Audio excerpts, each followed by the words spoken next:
YCP అధినేత జగన్ నేడు గుంటూరులో పర్యటించనున్నారు. గుంటూరు జిల్లా జైల్లో ఉన్న మాజీ ఎంపీ నందిగం సురేష్ తో ములాఖత్ అవుతారు.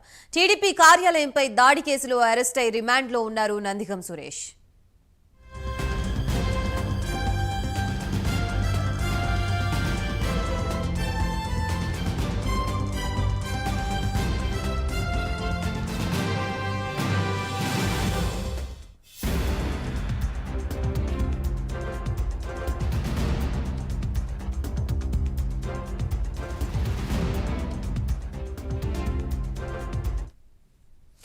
వైసీపీ అధినేత జగన్ నేడు గుంటూరులో పర్యటించనున్నారు. గుంటూరు జిల్లా జైల్లో ఉన్న మాజీ ఎంపీ నందిగం సురేష్ తో ములాఖత్ అవుతారు.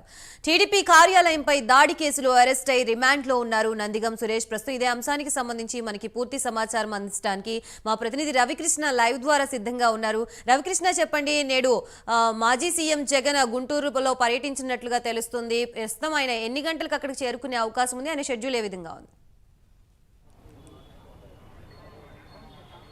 గాయత్రి 11 గంటల సమయానికి మాజీ సీఎం అయినటువంటి జగన్మోహన్ రెడ్డి ఇక్కడికి గుంటూరు రావడం అనేది జరుగుతుంది. ప్రధానంగా కూడా నేను అయితే మాత్రం ఇప్పుడు ఏదైతే ఆయన ములాఖాత్ కావటానికి వస్తున్నటువంటి ఈ ఎవరైతే బాపట్లకు సంబంధించినటువంటి మాజీ ఎంపీ నందిగాం సురేష్ ఉన్నటువంటి జైలు ఉందో ఆ జైలు ప్రాంగణంలో నేనైతే ఉన్నాను. ప్రజెంట్ మనం చూడొచ్చు ఇక్కడ సిచ్యువేషన్ ఏ విధంగా ఉంది ఏంటి అనేది. ఇప్పటికే ఇక్కడికి పెద్ద ఎత్తున కూడా పోలీసులు చేరుకోవడం జరిగింది. అదేవిధంగా కూడా ఇక్కడికి వచ్చే వాళ్ళందరినీ కూడా ప్రివెన్షన్ చేస్తూ ఉన్నారు.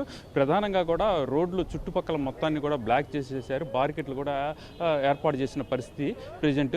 అయితే ఏదైతే టీడీపీ కేంద్ర కార్యాలయంపై దాడి చేసిన ఘటనలో ఆరోపణలు ఎదుర్కోవడమే కాకుండా కూడా నిందితుడిగా ఉండి రిమాండ్ ఖైదీగా ఉన్నటువంటి బాపట్ల మాజీ ఎంపీ అయినటువంటి నందిగామ సురేష్ని పరామర్శించడానికి 11 గంటలకి ఇక్కడికి రావటం, 11 గంటలకి ఆయన తన నివాసం అయినటువంటి దగ్గర నుంచి బయలుదేరతారు. 11:45కి ఇక్కడికి రావడం జరుగుతుంది. 45కి వచ్చిన తర్వాత ఇక్కడైతే మాత్రం ఆయనతో ములాఖాత్కి 11:45 టైం ఇచ్చినటువంటి పరిస్థితి. ఈ నేపథ్యంలోనే ప్రజెంట్ ఇక్కడైతే మాత్రం ఏర్పాట్లు అయితే చేయడం జరిగింది. ఇప్పటికే పెద్ద ఎత్తున కూడా ఇక్కడికి నాయకులందరూ కూడా వచ్చినటువంటి పరిస్థితి. కానీ ఎవరిని కూడా లోపలికి అనుమతించట్లేదు.